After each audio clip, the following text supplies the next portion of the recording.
Fala Vascaíno, fala Vascaína, você torcedor do Vasco, espalhados de norte a sul do Brasil, você torcedor do Vasco que nos acompanha, espalhados por todo mundo, saudações vascaínas a todos vocês.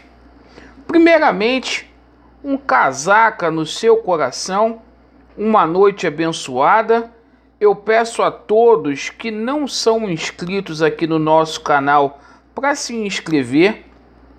Aproveito o ensejo, peço a todos vocês para se inscreverem lá no canal alternativo. O link deixarei na descrição deste vídeo e fixado nos comentários. Daqui a pouco faremos uma live lá no canal alternativo. Meus amigos, muitos assuntos polêmicos e abrangentes aí neste vídeo. A gente vai falar muito aí sobre uma dívida trabalhista que precisa ser apurada no Vasco da Gama. Vamos falar sobre a reapresentação da equipe do Vasco da Gama no dia de hoje, sobre o goleiro Vanderlei, que foi apresentado nesta tarde, e o Vasco da Gama aí encaminhando 2 reforços. Então vamos lá, meus amigos, para o vídeo não ficar longo. Hoje, no noticiário do Vasco, me chamou a atenção. Segundo o Globo Esporte, o sobrinho do falecido ex-presidente do Vasco da Gama, Eurico Miranda, cobra na justiça 247 mil de dívidas trabalhistas. E eu quero deixar a minha opinião aqui com relação a isso. Não é de hoje que eu tenho dito que o Vasco da Gama virou um cabide de emprego. Isso está errado. Colocar parente para trabalhar dentro do clube, independente de quem seja, não tem político de estimação. Independente de quem seja, está errado. Já cansei de falar isso sobre o Roberto Dinamite, que empregou o filho dele e nunca chutou uma bola no Vasco da Gama. Já falei isso aqui diversas vezes durante a gestão do Alexandre Campelo. O filho dele trabalhava no departamento jurídico do Vasco da Gama. Isso é uma vergonha. Isso tem que ser apurado para ver se tem vínculo trabalhista ou não. E se ter, que isso não volte a acontecer no Vasco da Gama. Para ser contratado para trabalhar no Vasco da Gama, precisa ter meritocracia, né? Essa situação aí de grau de parentesco, não sou muito fã disso. Então deixa a opinião de vocês com relação a esse quesito aí. Quando tem que elogiar, a gente elogia. Quando tem que criticar, a gente critica também.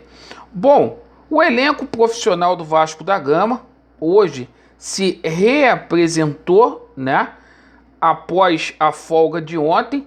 O Vasco da Gama agora visa a partida contra o Flamengo. Jogo dificílimo que vai ocorrer na quarta-feira, dia 14, às 21 horas. Eu acho que será o jogo mais difícil do Vasco da Gama na temporada de 2021, onde verdadeiramente iremos ver aí se o Vasco da Gama evoluiu ou não evoluiu.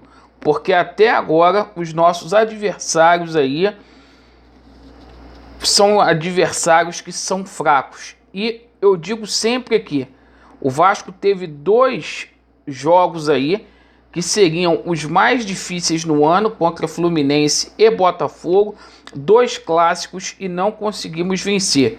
Espero que a gente vença o Flamengo, que a gente quebre esse jejum aí que tanto nos incomoda. Hoje, o goleiro Vanderlei, de 37 anos, foi apresentado. O Vanderlei chega para ser titular do Vasco da Gama. A gente aguarda o registro do goleiro Vanderlei no Bira e no BID para que ele tenha condições de finalmente estrear com a camisa do Vasco. Particularmente, acho pouco provável que ele atue contra o Flamengo, certo? Mas é um belo reforço e que a gente falou aqui de primeira aqui no nosso canal. Bom, além do Vanderlei, o Vasco contratou mais 5 reforços, que são Hernando, Zeca, Marquinhos Gabriel, Léo Jabá e Morato, né? Ontem o técnico Marcelo Cabo mencionou que o Vasco da Gama vai atrás aí de um lateral, de um volante e também de um atacante aí para poder ser o reserva de Germancano.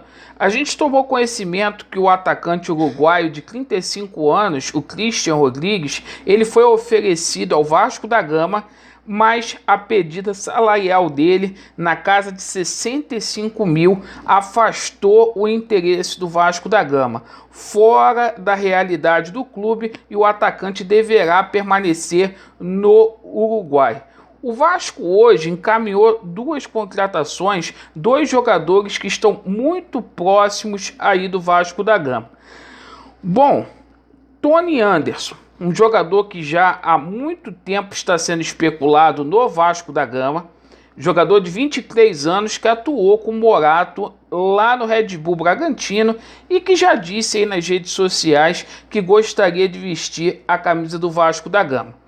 Ele recusou uma proposta do Atlético Paranaense, certo? E isso fez aumentar aí a probabilidade dele vir jogar no Vasco da Gama, né? Então atenção que esse jogador pode aparecer aí no Vasco da Gama. E outro jogador aí que hoje teve ênfase no noticiário esportivo do Vasco foi o Lindoso, tá? O Internacional está fazendo contenção de custos e disse hoje publicamente que não fica com o jogador. A questão de salários aí de Lindoso, a princípio, não é empecilho, porque o jogador tem desejo de retornar ao Rio de Janeiro. A família do jogador também tem essa vontade. O Lindoso, que jogou muitos anos aqui no Botafogo, e repito, é uma das prioridades do técnico Marcelo Cabo. O Vasco vê com bons olhos aí o nome do Lindoso e o jogador já disse publicamente que seria uma honra vestir a camisa do Clube de Regatas Vasco da Gama. Bom, então a gente fica aí no aguardo. Fato é que o Vasco vai trazer aí pelo menos 3 reforços até a estreia do clube na Série B, que acontecerá no dia 27 de maio, e a gente fica aguardando aí. Lembrando que daqui a pouco tem live lá no canal Alternativo, conto com a presença de cada um de vocês, Vasco neles, a verdade prevalecerá e já deu Vasco. Valeu, meus amigos, abraço.